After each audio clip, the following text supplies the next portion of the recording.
everybody, Cone Dodger here. Welcome back to Automation. We are going to continue on building our car company, our virtual car company in our virtual game. So Vector rolled out the Prosaic and the Domain last time, which were both coupes, or sorry, were both sedans. The Estate sedan, not real happy with how that came out. It looks way too modern, and I realize that. But, you know, you just gotta use your imagination a little bit. The Prosaic, I was pretty darn pleased with. It looks very 75s, and, or 75s, it looks very 70s. It fits in 75. And I want to use that as kind of the launch pad for our next car.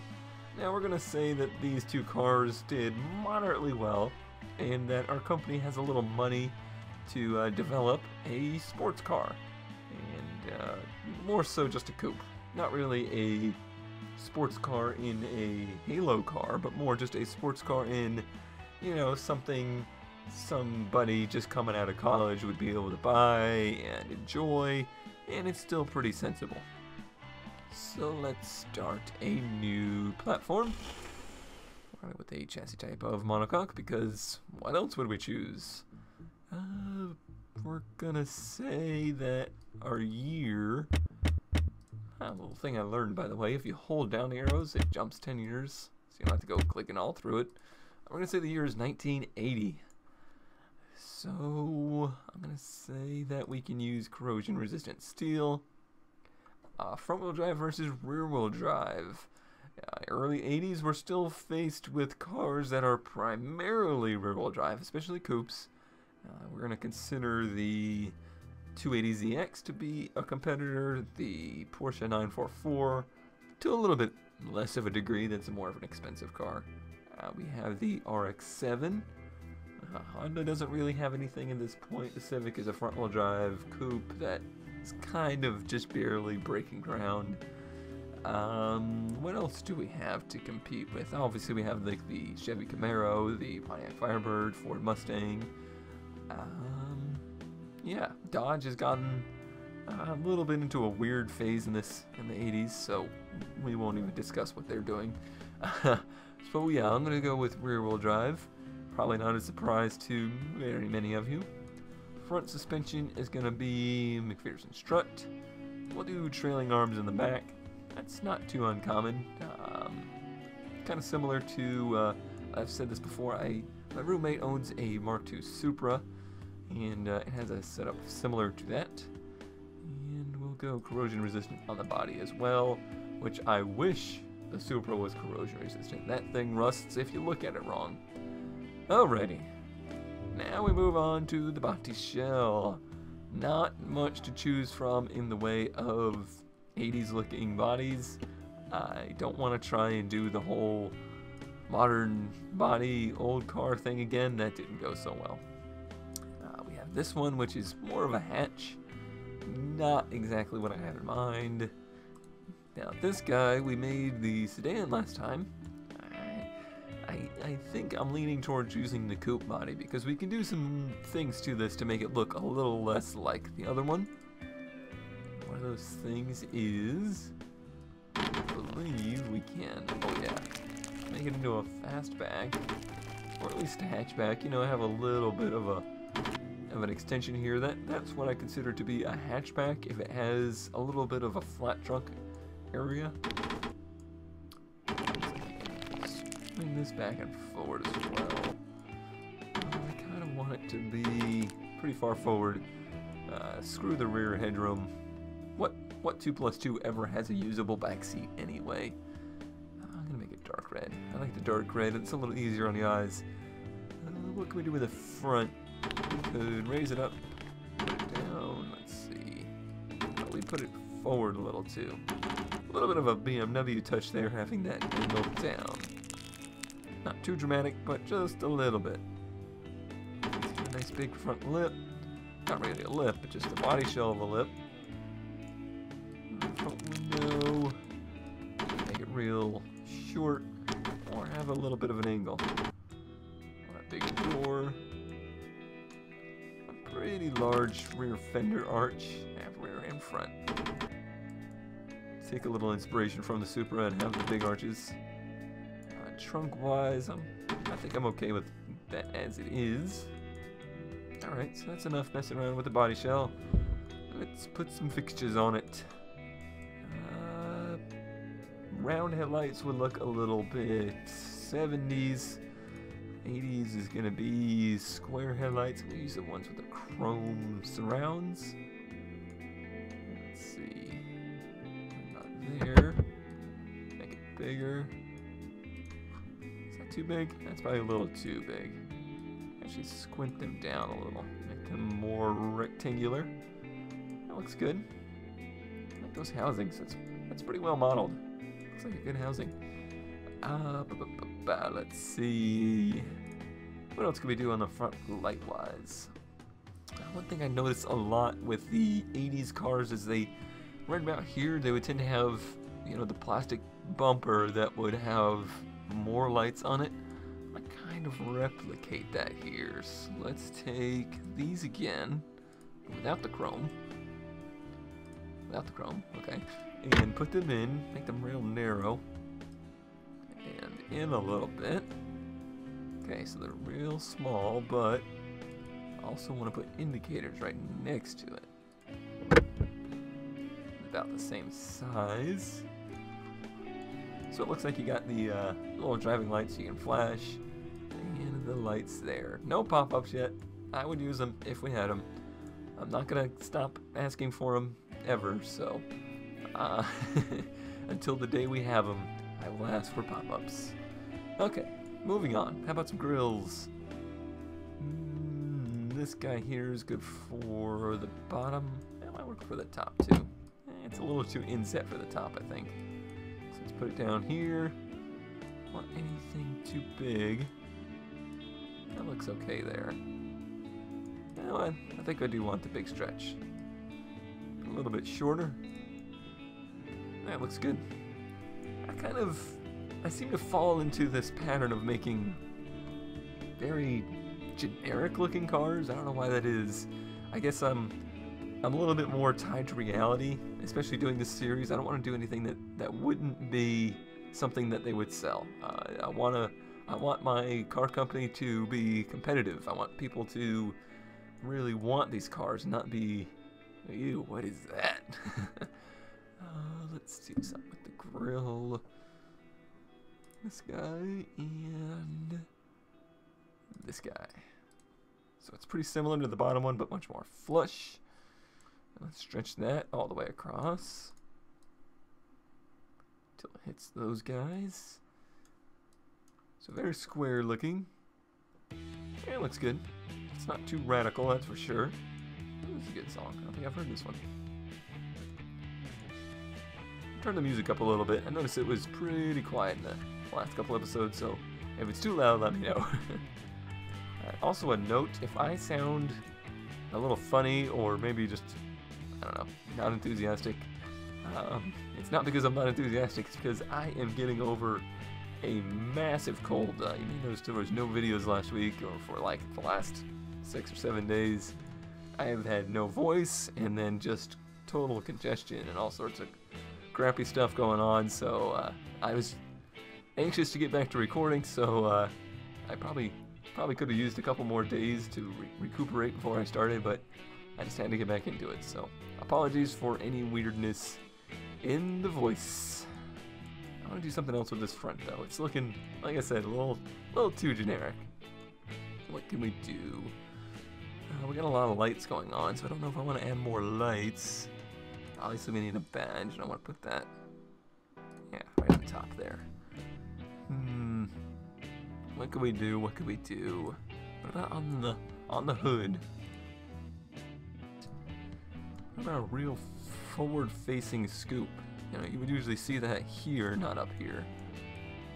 It's a big scoop right up front. How far forward can we put that thing? Pretty far forward. Yeah, that spices it up a little bit. I'm pleased with that. Alright, so now let me wrap up some of the other details and I'll jump back if I figure out anything exciting or when I'm done. Alrighty, so here we have it. I have worked out some stuff I'm pretty pleased with. The back, got a little bit of a unique lighting situation going on here. Let me work on these real quick. Maybe thin these out and put them down there. They were just a little too intrusive. What about in here? Oh, there we go. No, not there either. Gotta have, whoops. Gotta have reverse lights in there somewhere. Oh, well, let me take these out. Yeah, let's put it right there. So that way they're a little less tied to the taillight assemblies. So I got the square taillights in diamond formation with some little circle indicator lights actually, so they're very inset. That looks pretty good. And I used the grills as a little bit of a license plate indentation there, and just a cool little indentation on the back, which I need to put a badge in. Oh, right there. Right there. Cool. And we got the one on the front, and put some lips on there, and used a little lip trick on the rear deck again, or on the rear of the roof. Overall, I'm pretty okay with it. Pretty 80s looking, a little bit. It's actually very American 80s looking too. I was worried with this sloped in front end it would look too German, but that's not the case. I think this pulls it off pretty nice too. The indicators and the little flashers, or driving lights maybe. I don't know. Okay, so what to call it? I've decided instead of calling it some kind of weird synonym for the shape of the car, this one I'm going to stick with the mathematical naming. So we're going to call this the Ray. So now this car is supposed to be not necessarily our Halo car. Once again, it's not the car that will be in magazines as the coolest car of this year, but it is the car that will kind of be very important for like the head-to-heads and stuff like that. Like Car and Driver is gonna put this against a Camaro and stuff like that, and try to say that it's better or worse than them versus the sedans and the boring. You know, these guys, they're not gonna do that. They're just going to they're gonna say this is the new model. It drives nice. Blah blah blah. It's this cheap. So this one, it's important. Whoa, that is the wrong picture. Hopefully that updates. Maybe I'll have to rename it. But yeah, hopefully this car will go head-to-head with those and compete with it. And to do that, we need an engine that is a little bit unique. And it's going to be rear-wheel drive, so we can choose our engine. And you can see some of them will not fit. I would love to use an inline 6. That will not fit in this chassis. I've actually developed a few inline 6s just in my spare time that were of this generation, so I could see what I could do with them. Sadly, they will not fit, so let's make a new engine. You can see that's going to be our issue, the length. This chassis was definitely designed with front-wheel drive engines in mind, and not rear-wheel drive. So V8s are short and very early 80s. Like I said, they're still kind of stuck on those huge displacement V8s. I want to change that. I want to make a small displacement V8 if it will fit, and it looks like it will. Okay, so block material, cast iron. Not gonna get too carried away with that. But the size, I don't want it to be bigger than 4 liters. So let's see. 3.4, 3.5, that sounds good. And it would fit. It would fit, so all cast on the bottom end. Keep it somewhat affordable. Top end push rod is the norm. I'm gonna go with direct acting overhead cam.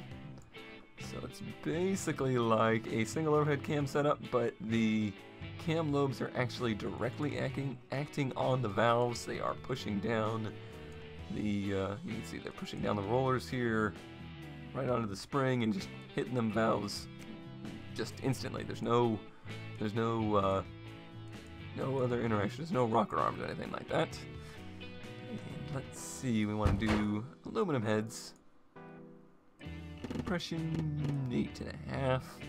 We'll keep that normal cam profile and all of that goodness.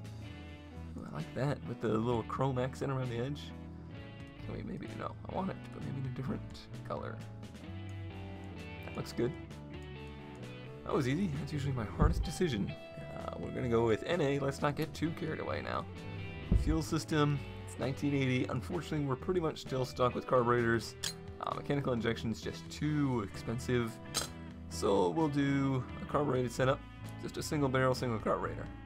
No, I'm kidding. Let's see, 2-barrel with twins would probably be acceptable. 4-barrel with a single would probably also be acceptable, but just barely. I think I'm gonna do the twin singles though. Or sorry, the twin 2-barrels. Standard intake, regular unleaded, and a 13-to-1 fuel mix. We'll go down on the timing a little bit just to stay safe. 5600 would be pretty much singing for this motor, I think. Let's do some short cast headers out to a single exhaust. That's what I put on the car. And I would say I would like to make 250 horsepower. That would be my ideal number, but no less than 200 for sure. So I'm gonna go with that 2.5. I may have to bring that down though. First muffler none, then reverse flow, and a 2-way cap.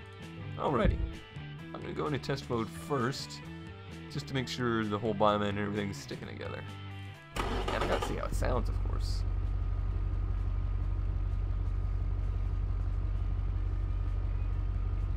Yeah.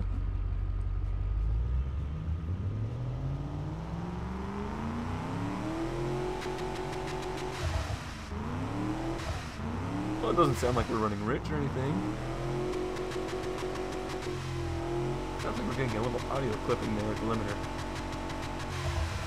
But not a bad sounding motor.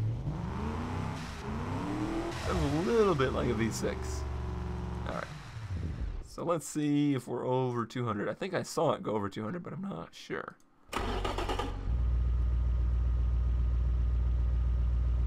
The chart says no.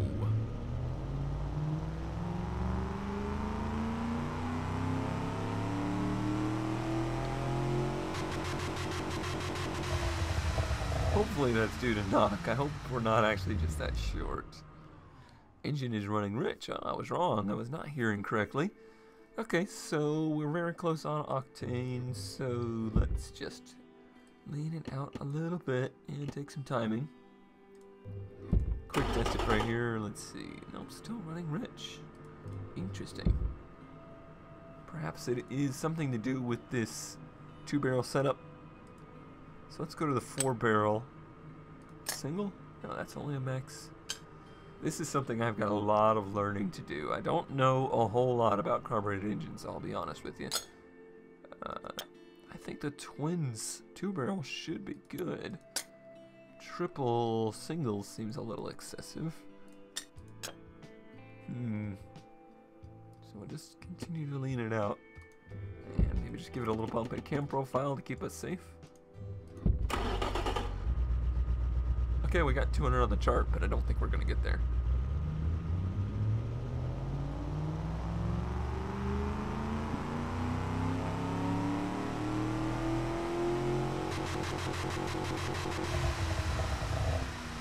Alright, so an improvement, but not a huge improvement. We're no longer running rich. Seems like we got some work to do though. 170 horsepower. Yikes. Let's see, what can we do? What can we do? I don't want to go too crazy with the cam profile. 50 I think is the highest I would comfortably go. Looks like on the chart we're not quite hitting peak power, so let's get a little bit more RPM until it starts exploding. we're still not peaking. It's not coming apart just yet, so I'm going to keep going. 6,000. Not coming apart, but that MTBF is pretty atrocious. 182 horsepower. I still feel as though I would like to get a little bit more than that. Material cost is very low, so I feel like I might kind of try and spice things up a little bit too. So let's actually go for the overhead cam setup and 3 valves per cylinder. That would be pretty groundbreaking for this year, but we have the money to do it, so let's try it. Let's just see what kind of improvement that gives us.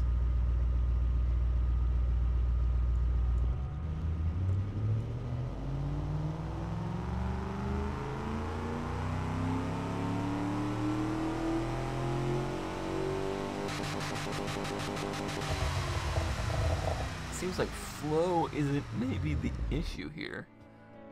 Didn't improve basically anything. It was kind of just a waste of money. So let's go back to the direct acting. Now I want to try. I'm going to do the single barrel 3 carburetor setup. Now let's just do the 2. And let's see what kind of difference that makes. A bad one. Looks like it's going to knock. Yep, definitely not good for it. So, how about the triple 2-barrel?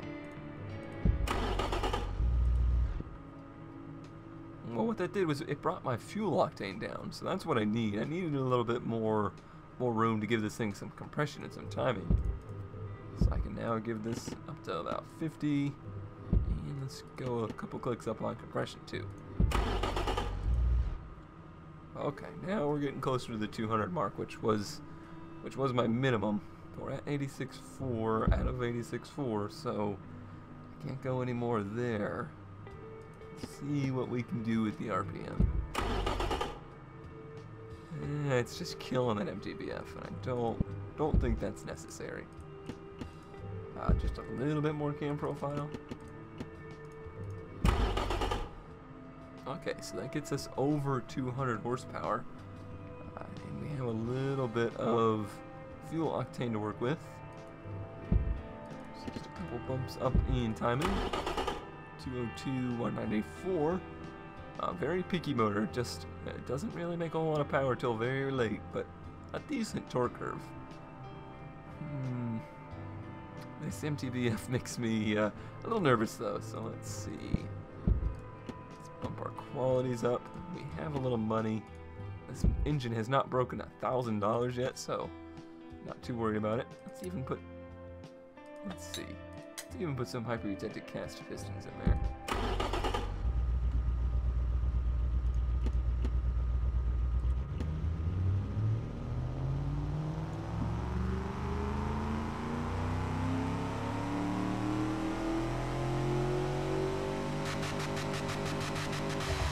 We found a couple horsepower on the way.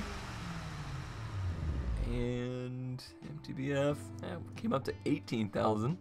That's still not great, but it's better than it was.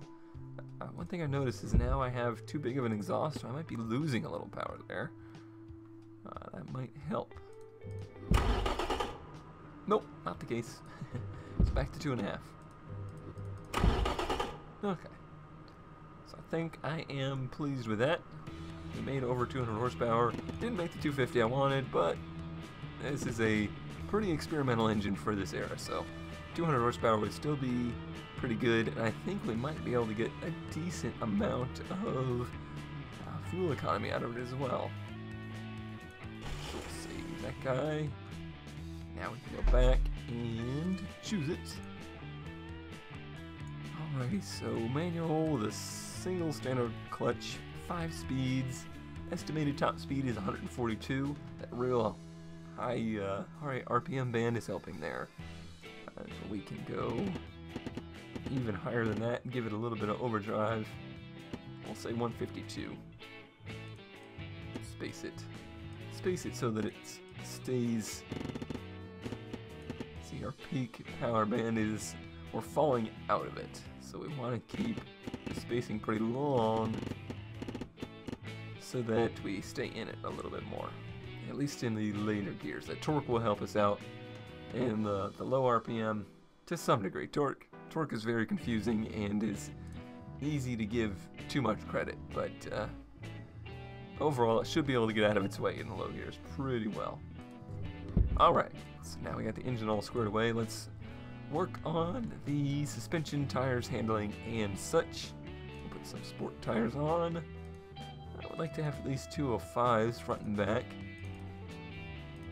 That fills out these fenders pretty well. Not too crazy. We're not talking about the modern hella flush setups of today. Oh god, don't ever let me say hella flush again.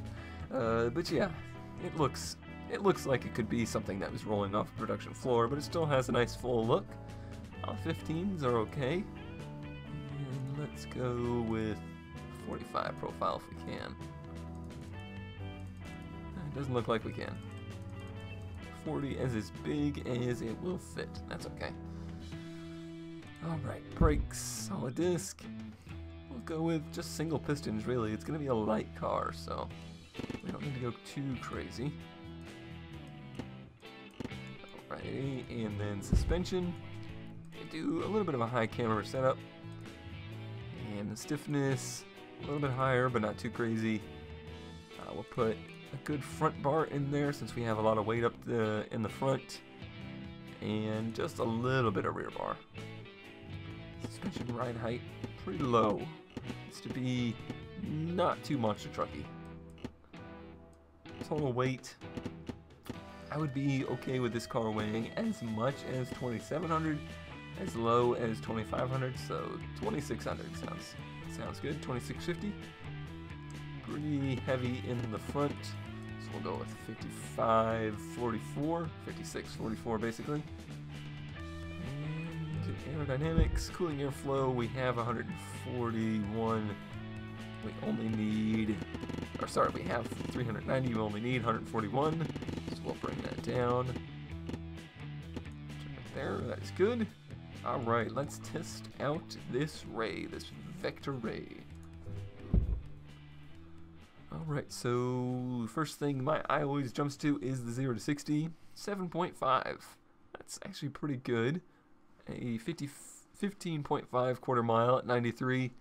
That's acceptable. It's funny that this car is doing that, but that is about exactly the times my stock 240 would run. What else do we need to look at? Cornering, 0.86 G. That's pretty good. The fuel economy, not as great as I had hoped. 16.1. Those triple carbs getting in the way. Maybe we'll make some different models of this in the future once we get a little bit more tech available to us. So maybe the 83 or 84, second generation of this car. Maybe we'll look at some other options to get this economy to be better.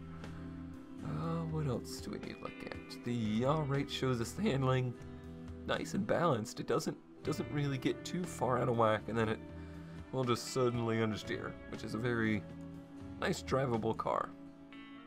Downforce, would make some decent downforce, 36 pounds at 124 miles an hour. Nothing you would ever use unless you were actually on the track, though. Weight transfer actually dips below 50, so we could technically have a little bit better acceleration, but I'm not too worried about that. I was pleased with the 7.5 seconds, really. Body roll, wow, that is significant. That is actually a little bit more than I'm comfortable with, so maybe a little bit more front bar and a little bit more dampening stiffness. It got us under 4. How much bar can we put in this thing? Yeah, that gets us down under 3. That's a lot better. And that brought our cornering G up to 0.87. Yes, much better. Alrighty, so now what you see here is they'll turn, then it'll turn back. It's like a slalom test is what I assume this is representing. So like a quick lane change or something like that. It would roll, and then as you turn back, it would roll the other way. And I would hope that it's not like picking wheels up off the ground and stuff like that. So, a nice, comfortable, easy driving car. Alrighty, so this is the Vector Ray. Our company has moved into the 80s and we're ready to press on into the future, and hopefully this will boost sales and boost the brand's image so that maybe in the future we can afford something like a Halo car, a supercar. But not quite yet. What we need next is some more high occupant vehicles, maybe a wagon. So let's work on that next time. But as always, thanks for watching, and thanks for bearing with my somewhat flaky voice. Hopefully I'll be feeling better soon, and up to doing more videos. Sorry for the absence lately. So yeah, thanks as always, and I'll see you next time.